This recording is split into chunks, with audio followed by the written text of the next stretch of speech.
guys, Life Skills A1 learners. Welcome back to my channel with another motivational story for Life Skills A1. इस story के last पे आपको जो इसका moral मिलेगा उससे वो समझ लें कि वो मेरी तरफ से आप लोगों के लिए एक टिप है आपकी प्रिपरेशन के लिए। ओके, सो स्टोरी को आपने पूरा सुनना है। ये स्टोरी कुछ अर्सा पहले की है। एक स्टूडेंट मेरे पास आया,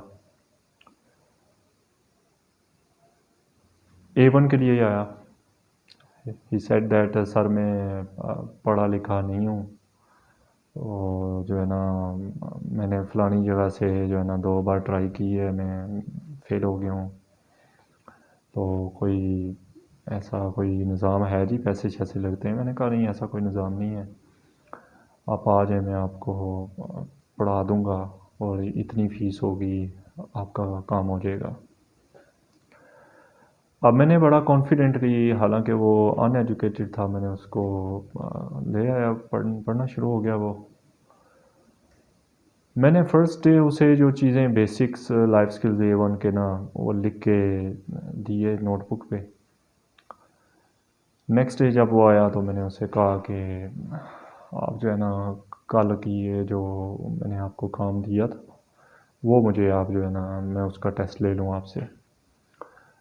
जब मैंने उससे वो टेस्ट लेने की कोशिश की ना, उसने कहा सर जी कौन सा काम आपने लिख के दिया था? मैंने कहा वो जो नोटबुक पे मैंने आपको लिख के दिया था।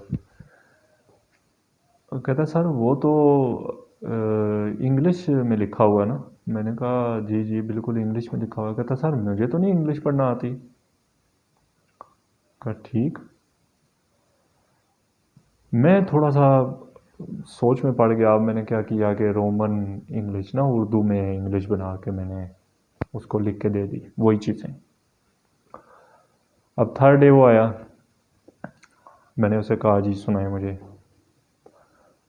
वो कहता है सर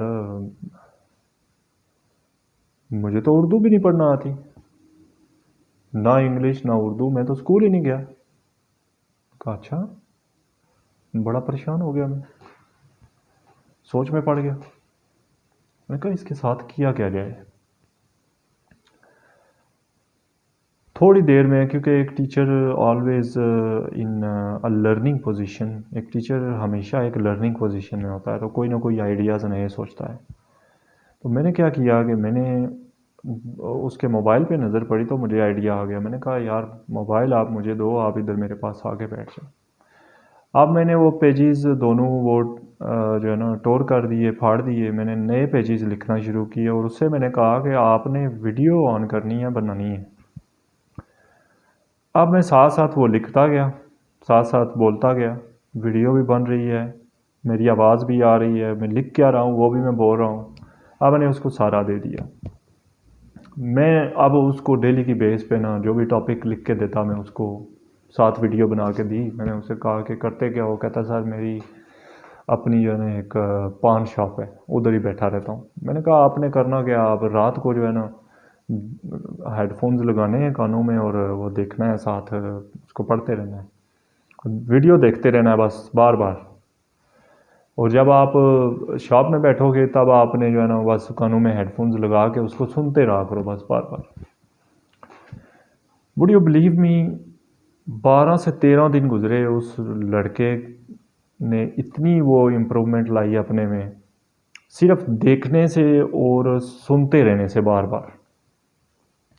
उसमें इतनी इम्प्रूवमेंट आ गई कि अब वो टॉपिक्स खुद लिखना शुरू हो गया। उसको पता चल गया कि क्या कौन से स्पेलिंग्स हैं, क्या वर्ड लिखा हुआ है, सब कुछ उसको 12 दिन में आ गया। अब उसने खुद लिखना शुरू कर दिया, वीडियो को साइड पे रख दिया। अब मुझे कहता है कि सर बिकॉज़ उसकी रिक्वेस्ट थी कि सर मुझे अकेले में पढ़ाइएगा, और उसके घर पे वो भाई भी अकेला था। उसने कहा मुझे, अब कहता है कि सर मेरे साथ कोई बंदा जो है ना ऐसा नहीं है जिसके साथ मैं प्रैक्टिस कर सकूं, तो क्या करूं मैं? तो मैंने उसे कहा कि वरी नहीं करो आप, आपके पास घर में मिरर तो होगा? उसने कहा बिल्कुल है। मैंने कहा आप बैठ जाओ मिरर के सामने और दूसरे बंदे को सेकंड कैंडिडेट समझ लो और सवाल करो, उधर से जवाब दो। आप कर लोगे, क्यों नहीं कर लोगे? वुड यू बिलीव मी, उस लड़के को जो कि ना उर्दू पढ़ सकता था ना इंग्लिश पढ़ सकता था, 1 महीना कोई 4 दिन लगे, he was ready for life skills A1 test.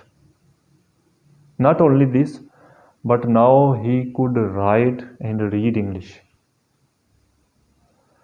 उस 34 दिन के दौरानिया में उसमें इतनी इम्प्रूवमेंट आई। कैसे आई? क्योंकि उसने किसी पे डिपेंड नहीं किया,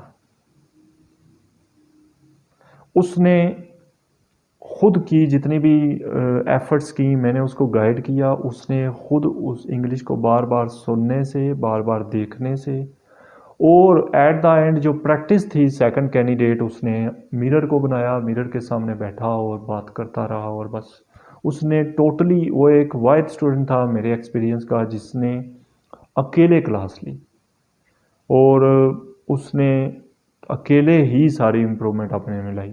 मेरी गाइडेंस थी और उसकी मेहनत थी।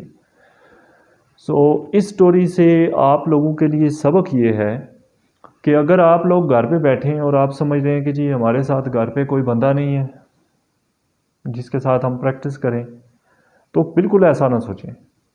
आपने अगर अपना कॉन्फिडेंस बिल्ट अप करना है तो आपने मिरर के सामने बैठना है।